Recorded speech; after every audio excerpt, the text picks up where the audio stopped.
Broadcasting the information the mainstream media won't touch. This is The Richie Allen Show in association with DavidIke.com. Let's welcome our next guest to the programme. To say I'm looking forward to hearing from her is an understatement. Back on Thursday's show, was it Wednesday's show last week, our friend Jordan Maxwell was on for his monthly visit, and he got talking about some very interesting things. He talked, of course, about Hesiod's theogamy. He talked about the Greek gods. He talked about astronomers in the 1930s getting extraterrestrial signals coming from Cassiopeia. He talked about the elites and all of that, and the elites knowing all about this and knowing about this forever, and the elites being in contact with these entities. And then we got into talking about blood sacrifices, and we got into talking about wars. During the chat, Jordan recommended that we invite our next guest on. Jordan regards her very highly.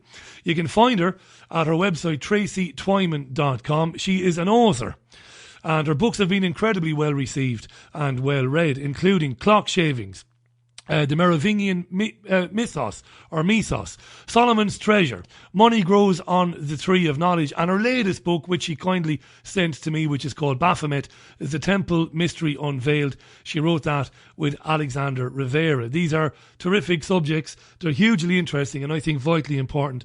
Let's welcome to the programme for the first time, Tracy Twyman. Tracy, thanks for coming on. How are you? Hi. Well, thanks for having me on. Sorry about the noise in the Not background. at all. My son Listen, just woke up from his nap. not at all. Now, he's only 2.5, so if at any time you have to go and tend to him, don't worry about it. Don't be stressed. It's live, but we can always do something else while you're doing that. Thanks for coming on. How are you, by the way? I'm in Vancouver, Washington. That's on the West Coast. And, yeah, it's right next to Portland. Fantastic. So you're on kind of like it's Pacific time, and you're over there on the West Coast, basically. West Coast of the United States, yeah. Fantastic. Now, thanks for sending me your book, by the way. I've begun to read it. It's fascinating stuff. It really is. And I understand that you did hear some of what Jordan was saying on the programme last week, and you may or may not have been surprised to hear him mentioning your name. I was a bit, just because I've never spoken to him personally, so I didn't know he was a fan, so that's great. I of course, have been aware of his work for a long time, and it's been informative and useful throughout the years. So I'm really happy that we both like each other. Fantastic. We must get you on. In a kind of in a discussion format in a future program. We'll get you on at the same time as Jordan. Tracy, tell me. Great. That'd be absolutely terrific. Yeah, why not? We can do that. Tell us about getting into this field of research. Ancient history to do with secret societies, the Templars, the symbology, the satanic symbology, the blood sacrifice. How did you get into that? By the way, a lot of our listeners told me today that they saw you on an episode of Conspiracy Theory with Jesse Ventura only a couple of years ago. So that's really interesting as well. I must watch that. Go ahead. Yeah, I should address that, by the way. That was the episode that was about David Icke. So, and I understand your show is associated with him. David is a mate of mine, and he sponsors the program. Yeah. Okay. All right. Well, anyway, yeah, that was the it's supposed to be the reptilian alien episode, right? And they brought me on basically to talk about this organization called the Dragon Court that I was associated with at the time.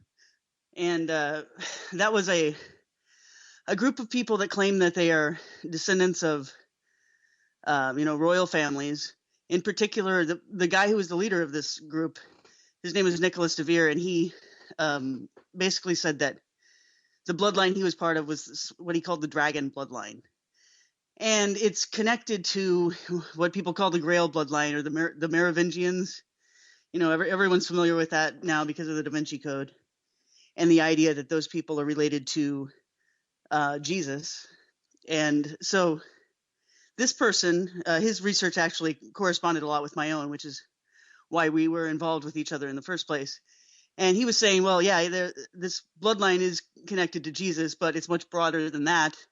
And the origin of it is much deeper than that. So he was saying that the reason why he called them the dragon bloodline, he was associating it with the serpent in the Garden of Eden.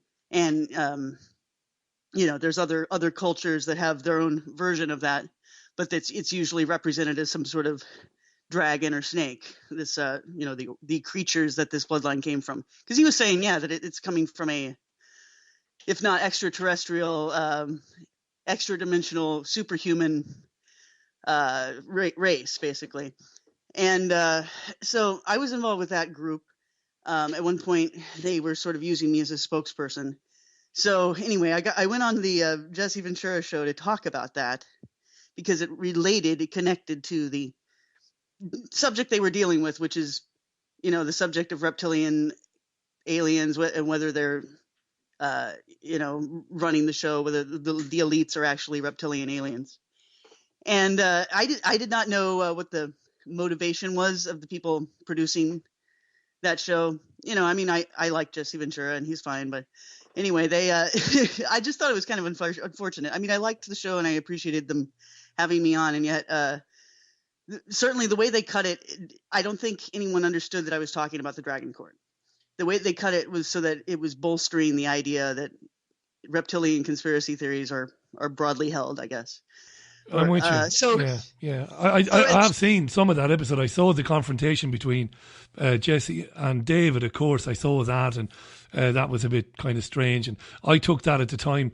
I took it to be, Tracy, that the producers of the program were putting pressure on Ventura maybe to be a bit more heavy-handed with some of the conspiracy researchers, and it went a bit pear-shaped. I'd interviewed Ventura before on the radio in Spain some years ago, didn't have a problem with him, thought that was a bit surprising, but I don't think anybody's held any grudges. David Icke doesn't care too much about that, and as far as I know, Jesse Ventura has, I think he's even, said to Alex Jones at some stage that he regretted the way that turned out. That's no big deal, but I'm really interested in the Dragon Court, and I'm really interested in your own take on the idea that reptilian entities are real, Tracy, and that they have had a huge part to play in how we came to be here and in manipulating events. And I'd love to get your take on that. Well, I honestly don't know, to what extent this matches the sort of situation that David Icke has, portrayed throughout his career. Yeah, here's what I know, and I'll just tell you what I know. Then there's a point at which my experience can't go beyond. Fair enough. So, but there is what DeVere was talking about, this dragon bloodline. I think that's true. I think that the origin really of royal bloodlines in humanity comes from the ancient past, and that, yes, at one point humans were interbred with some other kind of race. And I don't, again, I really just can't specify what they were, because we have these descriptions, but they certainly could be taken symbolic. So I don't know if they really had, reptile skin or anything like that. And then there's this other aspect that it might be something that these aspects of these dragons, they might only show up at certain points. In fact, I think that's kind of what David Icke says a lot, is that only certain people can see them as reptilians. Most of us can't. And that there are certain, I guess, events that cause them to display their true form, during rituals and things like that. This is what I've read his material, and this is what I remember him saying. So I've never seen that happen. I've never seen anyone shapeshift. And I've never really known anyone that I thought that I believed that told me that they did that, that was them, that they were a reptilian. However, I knew lots of people that said they were dragons. And what they meant by that was that they had these innate qualities that were a little bit different than normal humans. And, again, it's like these people could just be saying this about themselves to make themselves feel better. I don't know. But, people were claiming that they had psychic sensitivity, and also the ability to manifest things magically. DeVere used to say that people who were dragons and of the bloodline were more apt to have successful results from doing ceremonial magic. And that, real witches, as he called them, were bloodline witches. And anyone who's not of the bloodline and trying to be a witch is going to experience mostly failure, and they just don't have the genes for it. Now, this was back when we were trying to, I guess, promote this group, seeking new members. This created a lot of controversy. For one thing, there's the people who, for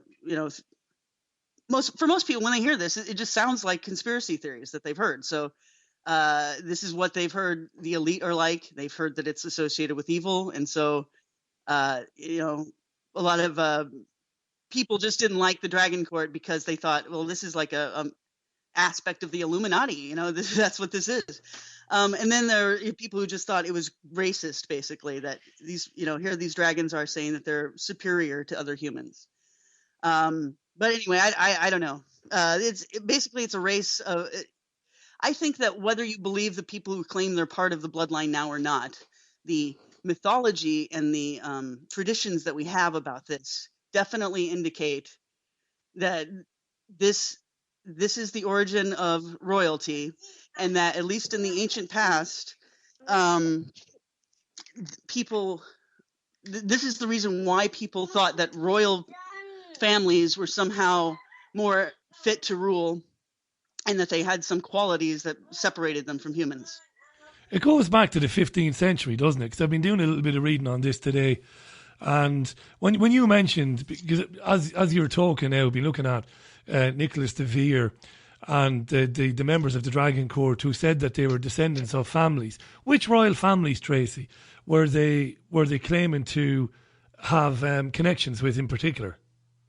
Oh my goodness! I mean, almost everything you could imagine. And De Vere's bloodline itself, the way he drew up his own genealogy, just went through, again, almost every imaginable important person in history, certainly Western history, but it went outside of that as well, and on into ancient Babylon and Sumer, and really back to the gods of the ancient world. He had those people in his genealogy. Now, as far as the other members, they would have to submit their genealogy usually before they joined. And again, yeah, almost everyone, represented a lot of different royal families. But De Vere was able to trace all of these families on through the bloodline that he was talking about. So as I mentioned, it did include the Merovingians, and he had his own genealogy of the Merovingians going back through Jesus and Mary Magdalene, and then beyond that to, some of these other figures in ancient history. It's fascinating stuff, Tracy. So, can I just ask? It's really fascinating stuff. Why did De Vere convene? I mean, you were you were almost like a kind of a spokesperson for them, as you said. What were they trying to achieve with it? What was the point in announcing this and saying, look, this Dragon Court existed, the bloodline, we're part of it? What were they trying to achieve by that? Well, he claimed that he had a right of sovereignty, that he could create a dragon country at any time he wanted to. He called it Drakenberg. He said it existed in Potentia already, and they were waiting to, make it physically real. But he claimed that he had documents from the EU Parliament and things like that, and documents from the UK government. Did they, Tracy? Because you'd have seen some of this stuff. Did they have stuff? They had stuff. I mean, forging documents is something that almost anyone can do, and I certainly am not in a position to be able to tell one way or the other. I could not tell from what I saw if there was any authenticity to it. It didn't really make any sense to me, and that's one of the things throughout the years I kept trying to press him on, was to see what he meant by this. I never really got any satisfactory answers. So, maybe it was all a put on. I don't know, but it was interesting that there were so many people who were attracted to this idea. He would hand out royal titles to all these people. Once they joined, he would give them titles within the order. And basically they foresaw that at some point, I think they were hoping they would meet someone would join who just had a lot of money, a lot of connections, and could help them acquire a private island or something like that. Right. And then they were going to try to do it there. But I mean, would that not worry you? I mean, listen, I know nothing about this and I'm fascinated by it and I'm delighted you're on the programme. This is important stuff. It really is. It's great research, this. Would that not worry you now? Because I think, you know what I think, Tracy, when I hear islands and segregation and separation, and I start to think cult. It's the first thing that comes to mind is cult. Was there any of that about it? Yeah. Well, look, I mean, I at some point, I had been given a title in this organization. I didn't know what to do with it. I still couldn't figure out where he was going with this exactly. And at some point, I just gave up. I told him I don't want the title anymore. I don't really want to be involved that much because I just, I didn't necessarily believe everything he was saying. And then the other thing was, well, what is Drakensberg really? Yeah. And really, I think the conclusion I came to is it is hell. It is the underworld. And this is the Principality of Hell. And he's handing out titles in the Principality of Hell. I mean, he admitted that it was ultimately a satanic group. I mean, the dragon that they're talking about is Satan. And that's one of their, probably the ultimate ancestors. So it disturbed me, the thought of having a title in hell. I didn't want to go to my grave holding such a title. No. And so I sort of separated myself. Never really fully separated myself from this group. But yeah, it did disturb me. It sounds like a fascinating time for you, Tracy. I'm just going to do a quick mention again. Tracy's website is tracytwyman.com. You can find out more about her there. You can even email her direct, which is what I did, and she came on the show. Her books are all listed there, including the latest book written alongside Alexander Rivera, Baphomet, The Temple Mystery Unveiled. Fascinating stuff, Satanism.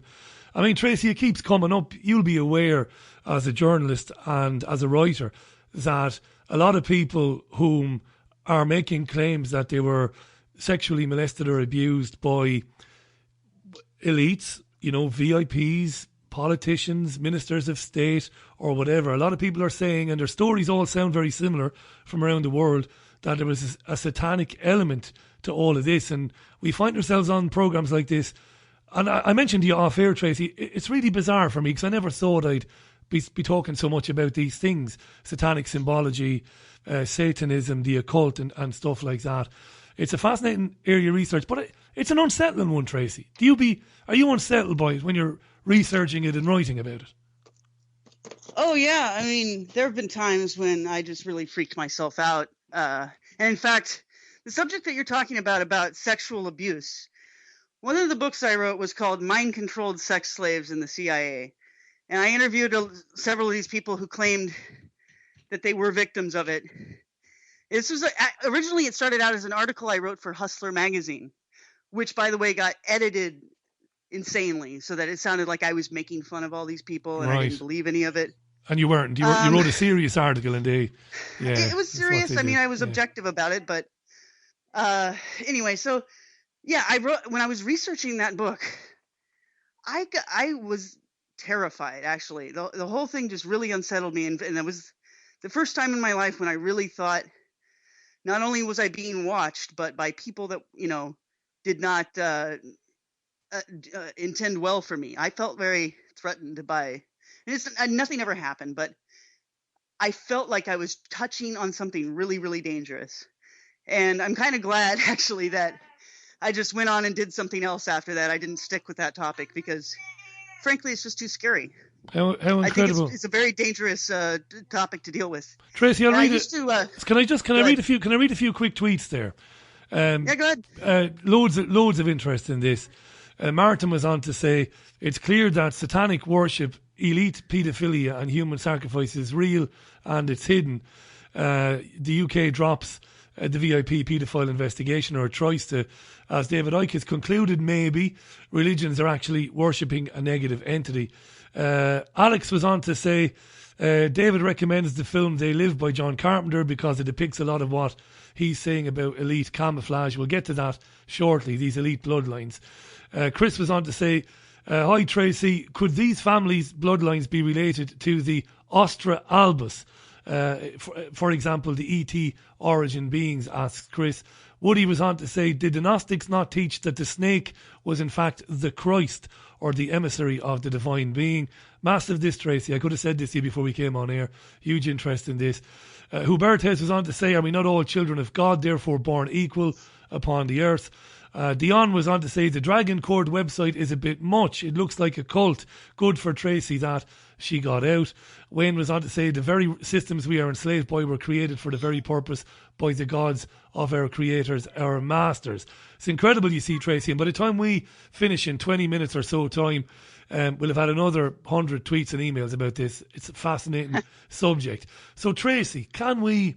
I told you where I'm coming from before the show. My mind opened to this in the last couple of years through spending a lot of time around David, not just David, but others, other men and women as well, looking into these subjects for a number of years. It is becoming more and more acceptable to me. It wasn't before. I used to, freak out at the idea that I would agree with this. But it's becoming more and more acceptable to me that a tiny, tiny, tiny group of families of a certain bloodline have, through the generations, been manipulating events on planet Earth to suit an agenda. Now, I never thought I'd say that, Tracy. I thought they'd be sending for the men in the white coats. The men and the women at one stage in the white coats, right? But I believe it now. Where are you with that? Oh, well, I'm not certain that it's all one plan throughout the centuries, or that it's all the same group of people. But as far as, the question, are the elites largely involved with secret societies, and some of them at least planning their moves based on the agendas of those societies? Yes. And are those secret societies practicing the occult? Yes, a lot of them are. There also, that's nothing new. That's the way it's been, forever. Egypt was run by the priests, the priesthood and the pharaoh, and they were all part of the priesthood. Was the secret society basically running that state. And, you could look at any state at any point in history and you can locate which group was influential during that time. And then as far as the bloodline relationships between these people, absolutely. For one thing, in modern times, we know that in the United States, all of the presidents that have ever been elected are related to each other, and most of them are related to Henry II of England. They're all part of these royal and elite bloodlines, and it's not like you can just stop someone on the street and look at their genealogy and connect them in the same way that these guys are connected. It's very much out of the norm. And like I was saying, that's all going through history. So De Vere's genealogy is connecting, someone in modern day politics to, the god kings of the ancient world. Well, that makes perfect sense to me. For everything I've been studying all these years says that that's exactly what's going on. Tracy, look, you're not proving my point, but you're making me think that my point is more valid by saying that all the presidents can be traced back to Henry II. Doesn't that kind of lend more credibility to my belief? And it's only my belief, of course. It doesn't mean it's real, but that that it has been, a several family long-term manipulation plan. Just on that little bit of evidence there that the presidents are all related to one another. It is kind of the same thing, isn't it? Yes, yeah, it is pretty much the same. So, I can't say exactly what the agenda is because there are evidences pointing to some slightly different things. But in general, people say, they're trying to unite us into a world government. Yeah, and that's a very old idea. And the other thing, are they trying to hide the truth from us about virtually everything about the world we live in? Yes, and they always have been, and they're very effective at doing that. And as a couple of the books I wrote were about how they manipulate economics, and in fact these esoteric ideas that economics is based on these days. And two of the books I wrote were all about how it's connected to alchemy. So what I uncovered was that almost all of the important people who contributed ideas to the development of modern modern banking, I would say. Sorry, Yeah. my kids. Listen, don't worry about it. I can hear. Listen to me. I can hear that that's stressing you. Don't let it stress you. This is live radio. Did you know what? It proves it's live, Tracy. What's his name, by the way? What's his name? He sounds lovely. Oh, his name is Kais. Kais. How do you spell that? Qais. It's Arabic. Oh, fantastic. Well, he sounds fantastic. Don't worry about him. Let him play in the background. We can hear you loud and clear. As long as he's happy, we're happy. No, seriously. Now, folks, go to TracyTwyman.com because as well as the books and the links to the books, there's some fascinating articles on there. There's an article on there today that we won't get into today because we don't have time, entitled REM, the Fake Moon and the Flat Earth. And the first paragraph alone is gripping. TracyTwyman.com. Get on there and read that. Quick recap. 24 minutes to the top of the hour. Jordan Maxwell last week is a fan of the writings of Tracy Twyman. Said you should get her on, Richie. She knows a lot about the occult, about the worship of Satan, about secret societies, and about blood sacrifice. And she'd be a great guest. And it turns out that Tracy hasn't spoken to Jordan at all, but we might get them on a programme together in the future. So thanks for staying with us, Tracy. There's loads of tweets on this, loads of emails, but it's not. We're not going to get to so many of these emails and tweets. There's too many questions. But Sean has asked me to ask you: does Tracy have any thoughts on the Dragon Court linking to Crowleyism? And that's spelled Crowlieism. Now, I've never heard of that. Crowleyism or Crowleyism. What do you think? Does that mean anything? You're saying you don't know what Crowleyism is? I haven't a clue. No. Totally in the dark. Okay. What is it? Well, there's a Satanist, essentially, called Aleister Crowley from Europe. Oh, of course, Aleister right? Crowley. There you go. Now I'm with you. Yeah, I've never heard of Crowleyism before. Yes. All right. So yes. Yeah. I mean, DeVere wrote some stuff about some of the symbols that Crowley used and some of the material he wrote. In general, though, he was not a Crowleyite. Maybe some of the members of his organization were, though. I mean, there's a lot of crossover there. Someone mentioned the Dragon Court website, and I don't know what they're calling the Dragon Court website these days. But the Dragon Court is over. It doesn't exist. The guy died a couple years ago. It really doesn't exist anymore. But the crazies who were members are still continuing it on, and they are really insane. And I would recommend staying away from them, because they're really sort of vicious trolls, and you don't want to get involved with trying to argue with them on the internet. It's horrible. Sounds like a waste of time. Tell us, Tracy, we're going to be talking at length tomorrow with a barrister in Britain about the child sex abuse inquiry, and there are questions. I heard that. Yeah, and there are questions coming in about that, but we're not going to get too much into it now. Although I'm certainly not censoring you. You can say whatever you want, but the term blood sacrifice, Tracy, the idea, what Jordan got into last week.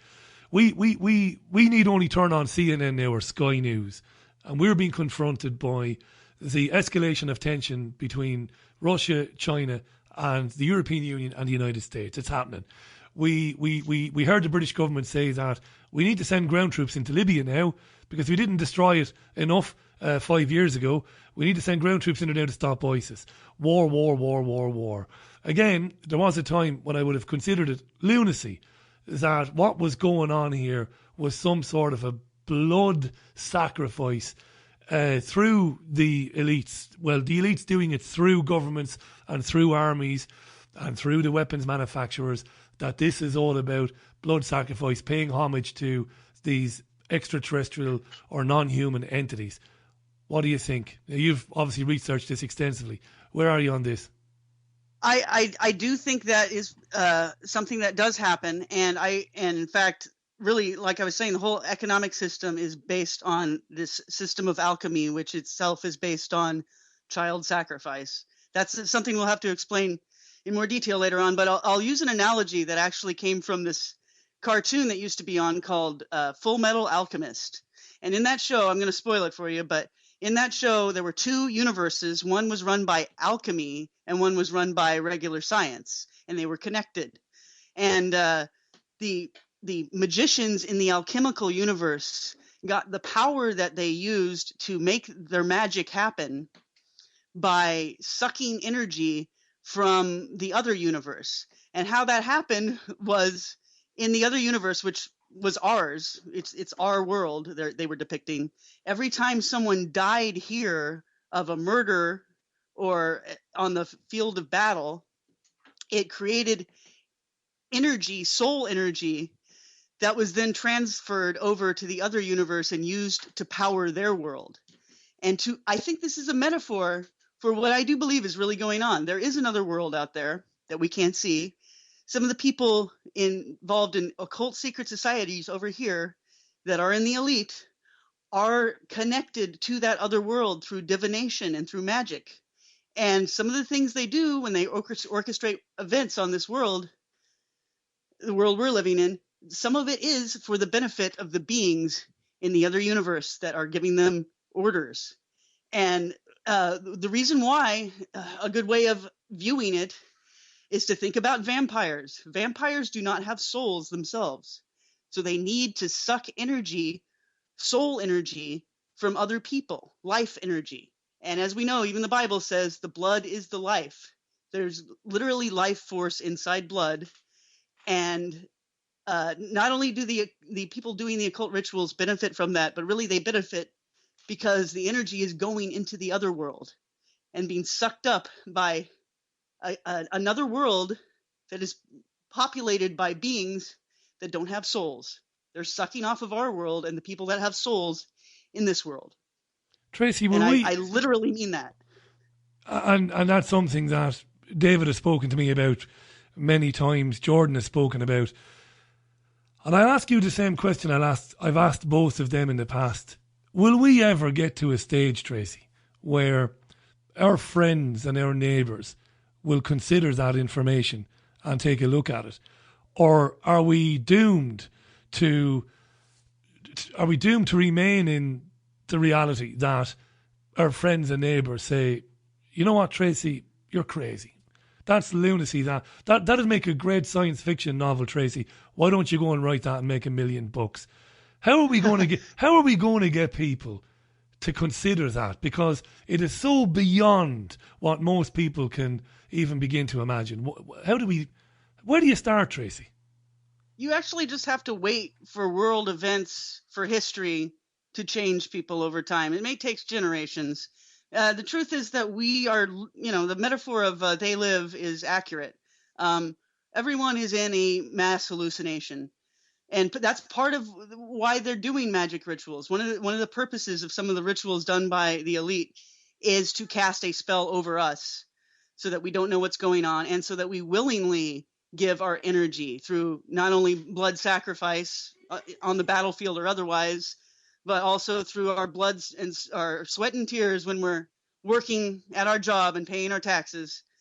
That this is how they're siphoning the stuff out of us, and they have to keep us in a spell in order to keep us doing it. I don't think there's anything you can do to snap the masses out of the spell just by making logical arguments.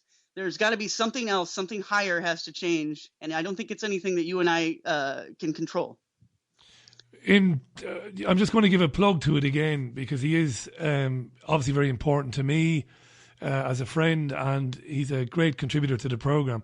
But in David's new book, Phantom Self, he gets into explaining, I think very well, particularly if somebody's coming to it for the first time, the idea is that the world we live in is basically a software program given to us by those entities we're talking about now to keep us focused on believing that we're living in this reality, when in fact reality is something different entirely. And it's well worth a read for anybody who's wanting to get into this. But I've got to say, I mention it again, go to TracyTwyman.com. I'm reading Tracy's latest book. I'm about halfway through it. It is really, really, really interesting. She's co-written the book, by the way. I mentioned this earlier on. Go to her website. That's TracyTwyman.com. The book is Baphomet, The Temple Mystery Unveiled.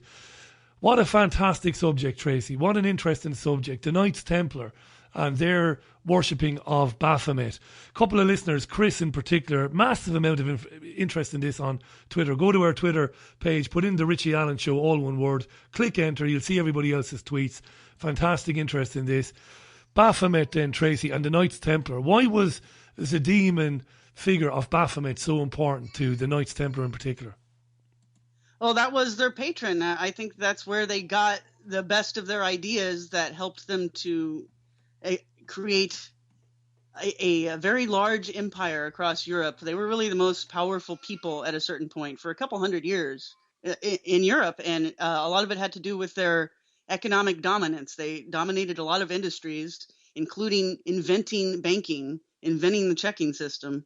And when they were disbanded, when they were put on trial for necromancy and for worshiping this demon Baphomet, they said to the inquisitors that it was Baphomet who gave them wisdom, and it was Baphomet who gave them their wealth and caused the land to germinate.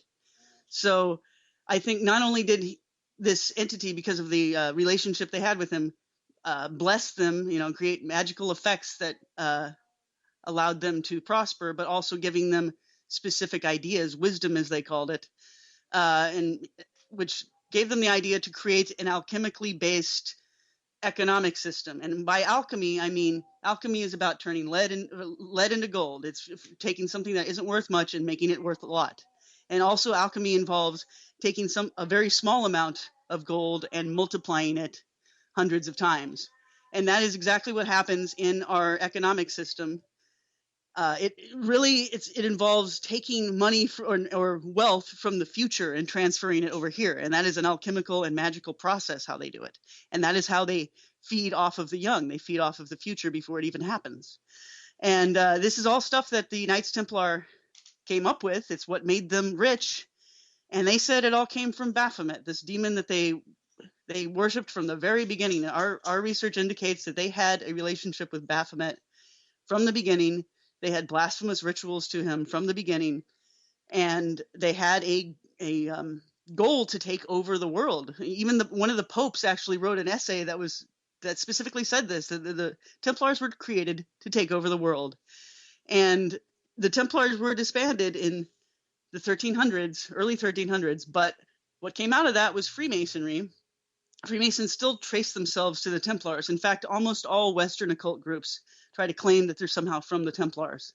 So everything, all of the, elite secret societies that we see now having influence, a lot of them, they're somehow or another continuing the pact with Baphomet that the Templars created, right during the Crusades. They never went away, Tracy. It's interesting. There's a load of tweets asking about the elites still being in touch with these entities today. I know from reading you that you would say they are. Jordan certainly would say they are.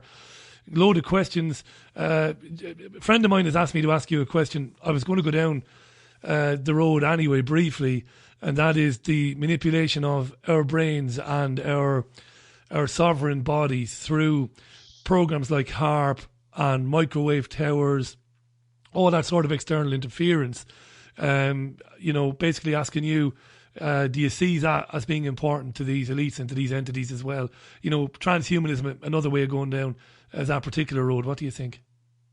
Oh, yeah. I mean, that's definitely happening. It's interesting that, we are on a path to not only meld our own bodies with machines, but also they're talking about letting the machines make all the important decisions, like when to launch a nuclear war, like from that science fiction movie, The Forbin Project. Yeah. So I think this is definitely a path we're on. And I'm very interested in the people who compare that to the Gnostic idea that our world is being controlled by archons and that they are, non-human entities. They may not even be physical or organic entities at all. And that their mode of thinking is somehow comparable to that of a computer, and that they're trying to bring us into that way of thinking. Now, I think that when people talk about we're living in an illusion that was created by these bad guys who are trying to imprison us and enslave us and suck off of us, that's certainly possible, and I honestly can't make up my mind about whether that's true or not. What I mean is, I can't make up my mind about whether the enclosure that we're in, and I believe we're in an enclosure, whether it's physical or we're in a simulation, like you were saying, something like that. But I don't know if the being that created it had good or bad intentions. If you wanted to believe the Christians and what they say about the God of the Bible, that God created us in the world we're in. So if that were true, and I'm not saying it is, but if that were true, it's possible that the people that are on earth today and have control over us don't want us to realize the nature of the universe that we're in, the world that we're in. And so when you're talking about electronic interference and chemtrails and things like that, maybe what they're trying to do, they're trying to hide reality. And it could be they're trying to hide the reality of God and what he created. So I don't know, honestly. I mean, the other opposite point of view is the Gnostic point of view you mentioned, which in their view, God, the God of the Bible is a negative entity. So I don't know. I mean, the way they view it, closer and get out of that. Just lost Tracy just momentarily there. We just lost you momentarily, Tracy. We had a bit of a wobble there. I hope you're back in the room now. We had a bit of interference there on the Skype. Can you still hear us? Yeah, we just got cut off momentarily there. I don't know. I'll tell you what I'm going to do. I'm going to just very briefly disconnect from Tracy and then call her back. And at that point, we're kind of going to have to wrap it up anyway, because we're just about out of time. Fascinating stuff, this. It's really flown by. Thanks for all the emails as well and all the tweets. We've had people on asking about time travel. I'm not sure we're going to get into that. A number of you asking me about that. I think her internet has gone down there. It's difficult at this stage to connect back to her. It would be a shame if you had to leave it there. Check out Tracy Twyman. Tracy, you're back in the room. There you are. We lost you momentarily. We've only got about 3 minutes left on this anyway. Very honest of you, and very academic of you to say that you consider all of these options and all of these theories, and that you're not quite sure. I think it's terrific. Do you have a quick word? Just we've really only got a couple of minutes anyway. A couple of listeners wanted to ask you about the use of time travel and interdimensional travel by these entities to for financial gain, for example, as a possibility on the Earth. Any of your research taking you down those avenues? Well, the only thing I can say about that is I do see that this, whatever this outer world is beyond what the world that we're in, I do believe that it is somehow outside of time, the way we think of time now. And I think that's why the Garden of Eden story tells the story the way it does. It's a story about the beginnings of time. And really what happened before the fall was all stuff that happened in nonlinear time. So, well, it's very complicated, but yeah. There's another world out there that's somehow beyond the constructs of time. And yes, that's part of how magic works, really, because we can't see how these things are possible because we can't see out of the prison we're in. If you could get outside of the time-space prison and view it from the top down, you would see how magic works. There is a mechanism to it. We just can't see it because we're in time. Tracy, I want to thank you very much for coming on the program. I really enjoyed having you on. Really special. This is really important stuff. I want to give a shout out again to your website, tracytwyman.com. Find it, folks. All of Tracy's books are listed there, including her most recent book, as I said as well, which I'm reading at the moment. It's Baphomet. It's a Temple Mystery Unveiled, written with Alexander Rivera. I do hope you'll come back on again, Tracy. I really do. I hope so too, and I hope I can get a babysitter that day. I'll do my best. Listen, don't worry about it. Give Kais a big kiss for us, and go and play with him. It sounded great, him chuckling away in the background there, happy as Larry with himself. Tracy, thanks very much. Look after yourself and talk again soon. All right, thanks a lot. Have a good day. You too. Bye for now. Tracy Twyman on the line to us there, not far from Portland, she told us, on the Pacific coast.